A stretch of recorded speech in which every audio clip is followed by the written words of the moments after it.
G'day, welcome back to Project Brupeg, the story of a sunken fishing trawler converting into a global expedition and research boat. Today we're getting our freezer down here. So I'll show you a little bit of a recap of what the guys built yesterday. Trev came over, he's been out sailing and got back and spent a day with Dame, and they did all the brackets needed to put the second winch on, the pulley system on the second wing, and we're going to align that wing this week. So we're ploughing ahead really, but today what we need to do is move this water tank. This is a standard water tank. It's 125 litres. It's what we use to heat our water, so we have hot showers and everything in the boat. This is right where this is where our freezer, which I showed you earlier, is going. If you haven't seen this on a previous episode, this is how we're doing storage, for food storage on the boat. This little cubby here, there's going to be brackets here, and we're going to have these milk crates as our storage for food. They're going to be on sliders and they'll come in and out, and we're going to have a board. There's practically this whole wall will be a board to keep an eye on what we've got and what we need to get in. But we're going to be moving this into the engine bay, so if you go that way I'll show you where it's going to go.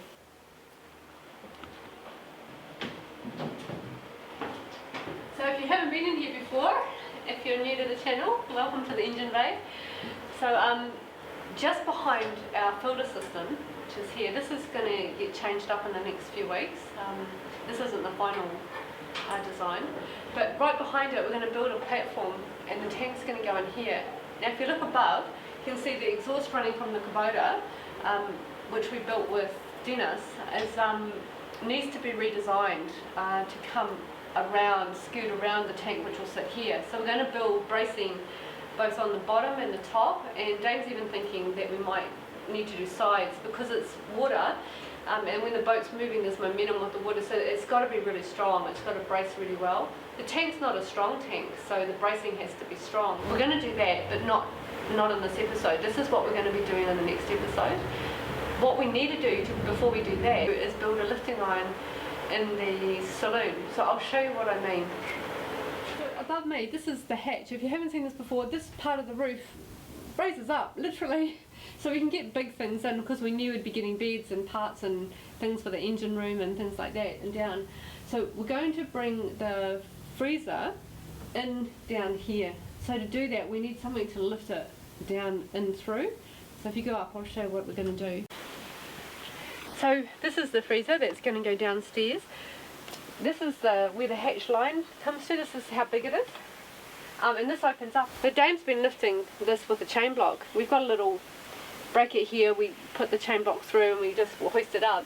But what we really have been needing to do for a long time is put sort of like a bracket in a lifting eye just here. What we're going to do is, there are two ribs here, we're going to run a stainless bar between them, and then we're going to put the lifting eye between there. Then we're going to lift this up. Now we've just put in the ventilation pipes for downstairs, and we're not sure we're going to be able to lift this enough to get the freezer in. So we may have to, they're just sitting there, they haven't been welded yet, because we knew this was coming. So we might just need to lift them out for the time, the duration of getting that freezer down. But that's cool, we'll see how we go when we lift it. So today it's all about preparation to get that water tank into the engine bay.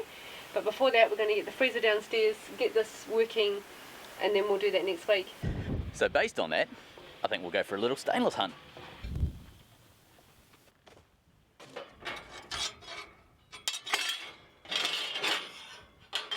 That'll do nicely.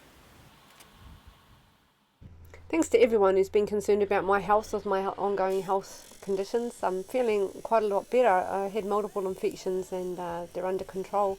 I'm actually feeling really good, so I'm back on the tools a little bit.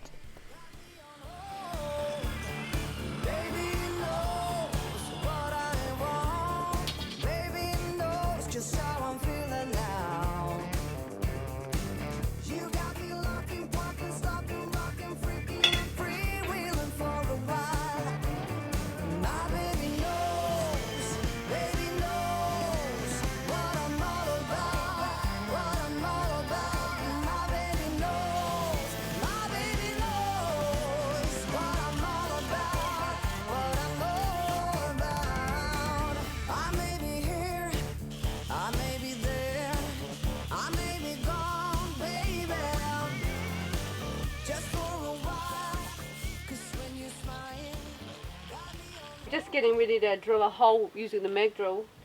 This is stainless. This is going to get welded on. This is the bracket that gets welded on up on the roof. And then this hole, a D-shackle is going to be able to go through this hole. We can take on and off. And then what we're lifting, whatever we're using to lift, will go through the D-shackle.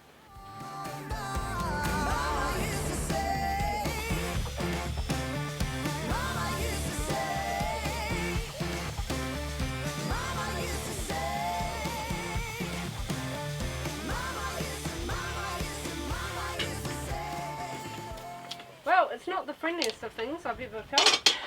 What, machine or stainless? Bloody... God, you wouldn't want it to go wrong, would you? Nah. If you've got the technique down, you could cut real easy. Yeah, yeah. Once you're used to it, it is really fast. Yeah. Because you're not trying to cut the full diameter. Do you have preference for filing? Round file there, yeah. Hey, can you get that, like, yeah, nice and rounded? I'm just thinking people's fingers will get near there. Yeah, sure. We're done? I think so, and notch the corners so it won't touch the weld on the rivet. Do you remember when we first met? I thought my eyes would fall straight out of my head. Yes, we are living proof of love at first sight. But now we both see love. We finally got the welder in for its maintenance. It needed a software update. The software that was in it, for some, I don't really understand it, but the software that was in it wasn't talking to the spool gun, so we couldn't weld aluminium. Whenever you pull the trigger, the spool gun didn't put wire going out, it just sat there. You'd wind the wire on with the reels, and as soon as it arced out, it would work fine. So it was that initial whatever that was making it behave a bit funny. So this is the beast we're working with at the moment. You've got a replacement for a week or two till our one will be gone. We're just getting ready, and we're going to weld our little bracket up in the roof there. Upside down welding, and it's actually covered up. Where are your shorts? Where are your t-shirts? This is not something that you would give to a friend to do. Right. Eyes.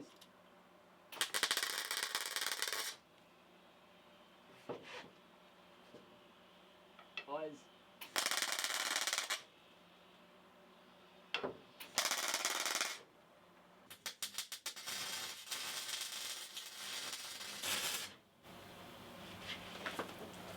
Weld.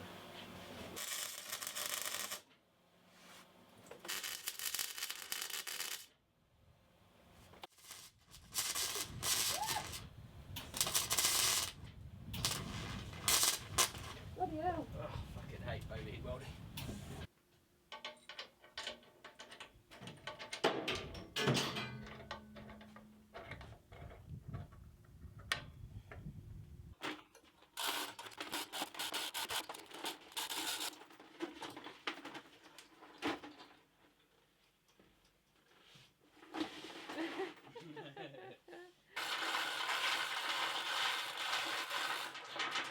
Right, that's maximum Is it? with the thingy-majiggy still there.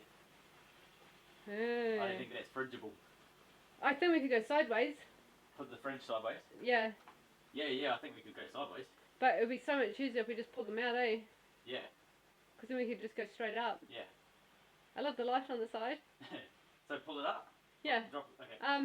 I'll drop Well, it. let's see how hard it is to pull those vents out. Yeah, the pipes out, isn't it? I'll just drop it a bit. Actually, I'll drop it while we work on it. I do need to shorten them. Do you?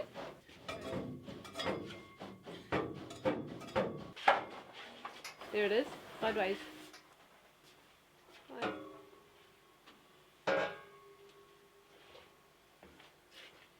It really is all about timing, isn't it? If Yeah. you'd welded them in, they wouldn't be coming out right Yeah. now. Not easily. Rivet arts.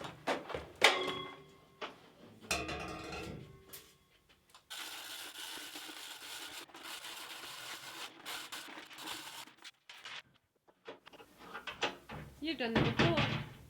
I have done that before. You make it look easy. In order to get rid of this tank, we're going to move this slightly over just to here somewhere. We have to dump the water out of it. So this is the pressure relief valve. Pipe going over, it actually just runs down into the bilge. So it's draining out now, as you can see. we'll just let that dump into the bilge and then that'll go out over the side of the boat. I've just got rid of the main water feed so the tank can get a bit of air into it. That's the water filter, so we have clean water. And that feeds the whole boat. It's a house-sized filter system. One of these is enough to do a whole house. So we have two because we can. If I take this off, I might be able to drain the tank a bit easier. Yeah. I was right.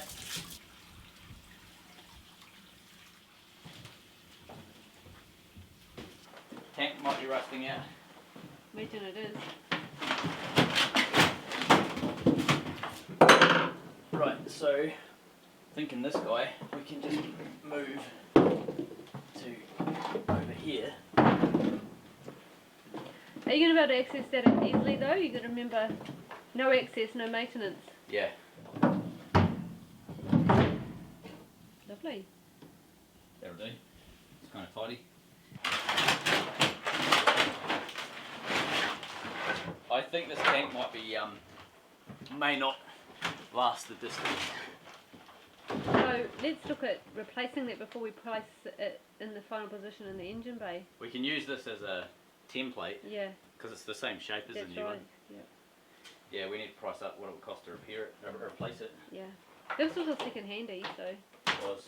this is a temporary position for this right now. Probably by the end of next week we'll have that in the engine bay. Darling, is there a bigger spanner up there? Can we see?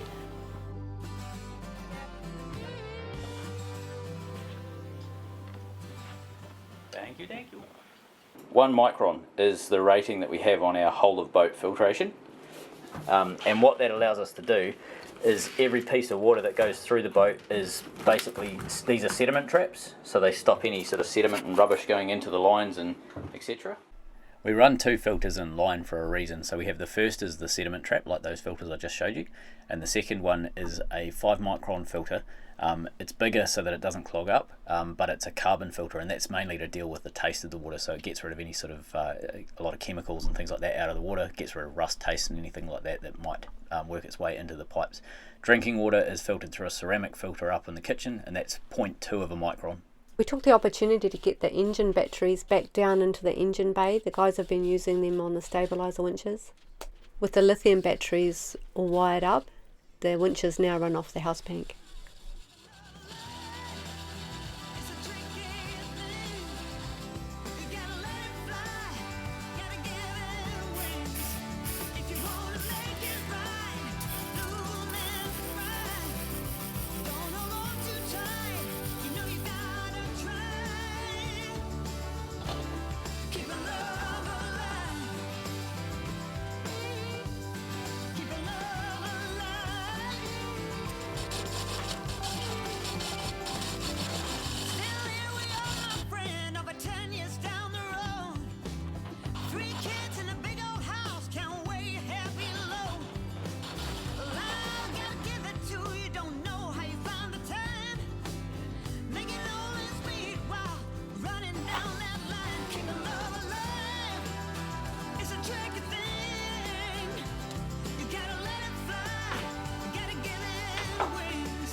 So something as simple as this little stainless fitting above us here allows us to get everything in and out of that hatch much easier.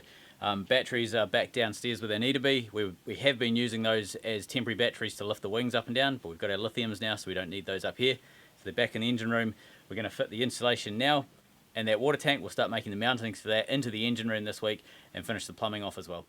And as promised, here's an overview of Damon Trev's day of work. So Trev has been living on anchor for the last couple of weeks. Looks like it's going to be a permanent thing, which is pretty cool.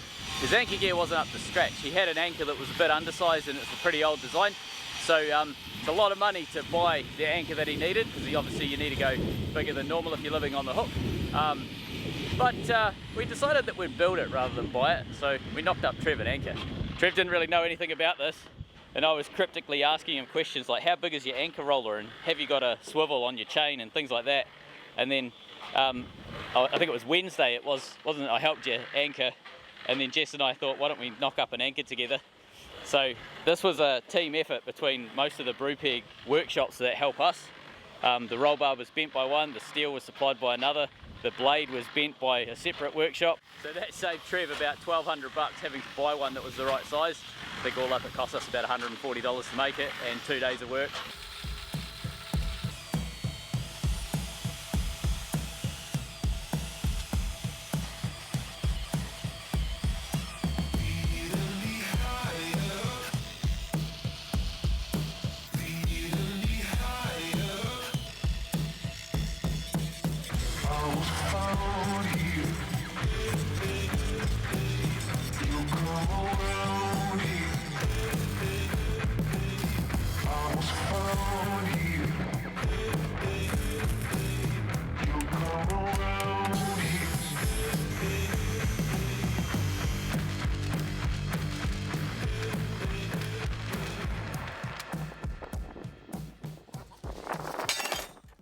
We thought you might like to see the 12mm plate for Trev's anchor getting bent in a brake press.